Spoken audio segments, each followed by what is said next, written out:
Hello friend, welcome to KCI में आपका स्वागत है।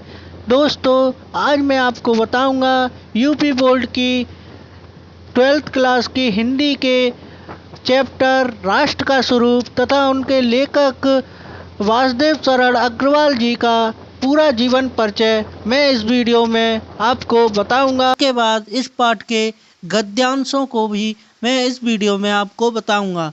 तो फिर चलो शुरू करते हैं। वासुदेव शरण अग्रवाल जी का जन्म 1904 ईस्वी को हुआ था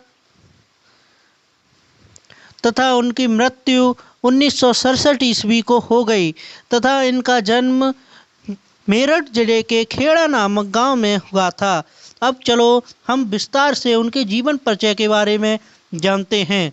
देखो, प्रश्न आपका कुछ ऐसा आता है और ये जीवन परिचय आपका 4 नंबर में आता है। तो चलो मैं बताता हूँ ये कैसे आता है। देखो, आता है वासुदेव शरण अग्रवाल का साहित्यिक परिचय देते हुए उनकी प्रमुख रचनाओं का उल्लेख कीजिए। तो उनका जीवन परिचय उनका है। डॉक्टर वासुदेव शरण अग्रवाल का जन्म सन 1904 ईस्वी में मेरठ जनपद के खेड़ा ग्राम में हुआ था। इनके पिता लखनऊ में रहते थे। अतः इनका बाल्यकाल लखनऊ में ही व्यतीत हुआ। यहीं इन्होंने प्रारंभिक शिक्षा प्राप्त की। इन्होंने काशी हिंदू विश्वविद्यालय में बीए तथा लखनऊ विश्वविद्यालय में एमए की परीक्षा उत्तीर्ण की। लखनऊ विश्वविद्यालय ने परिणयकालीन भारत शोध प्रबंध पर इनको पीएचडी की उपाधि से विभूषित किया गया। यहीं से इन्होंने डी लिफ्ट की उपाधि भी प्राप्त की।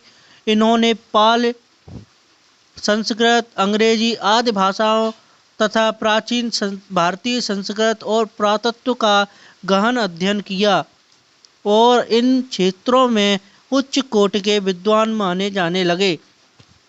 हिंदी के प्रकांड विद्वान ने सन 1967 ईस्वी में नियति ने हमसे छीन लिया। तो ये इनकी मृत्यु सन 1967 ईस्वी को हो गई।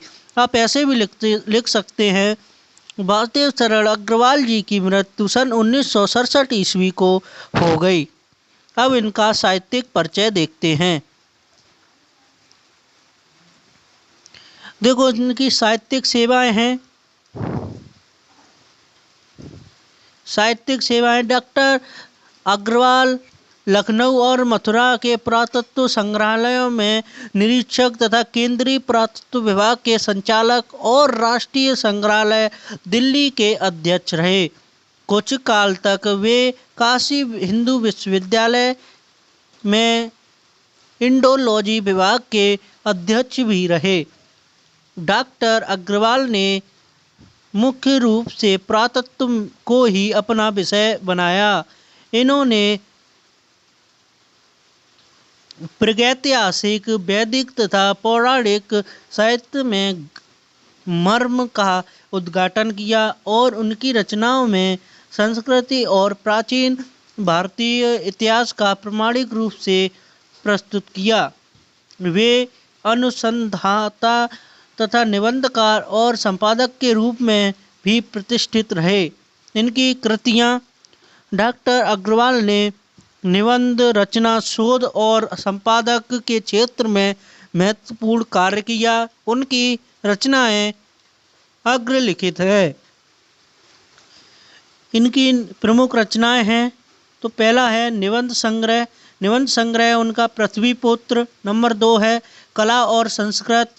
नंबर 3 है कल्पवृक्ष। नंबर 4 है भारत की मौलिक एकता। नंबर 5 है मातृभूमि और नंबर 6 है बंगधारा आज। शोध है इनके परिणयकालीन भारत। संपादक हैं ये नंबर 3 संपादक। नंबर 1 जायसी कृत पद्मावत की जीवनी व्याख्या। नंबर 2 बाणभट्ट के हर्ष चरित्र का संस्कृत अध्ययन।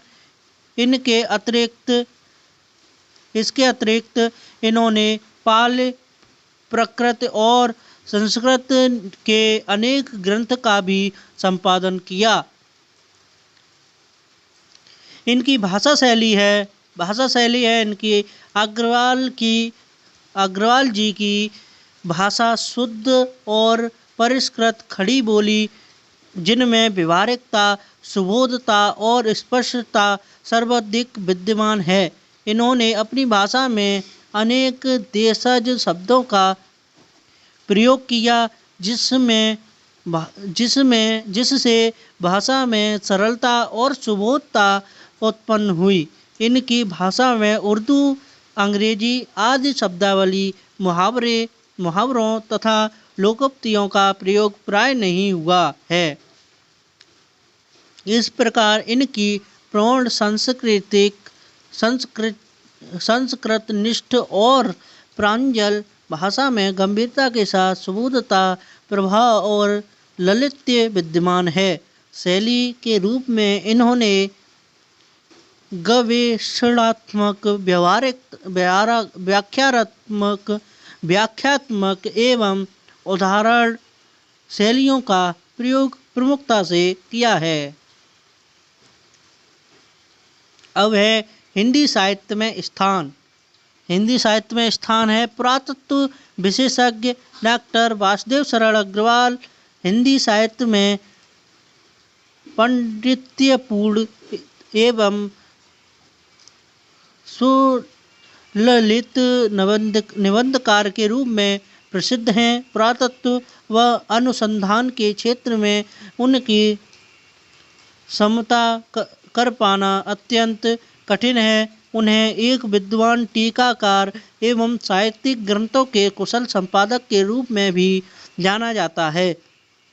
अपनी विवेचन पद्धति की मौलिकता तथा विचारशीलता के कारण वे सदैव स्मरणीय रहेंगे। अब उनका पाठ है, वासुदेव सरल अग्रवाल का पाठ है राष्ट्र का स्वरूप।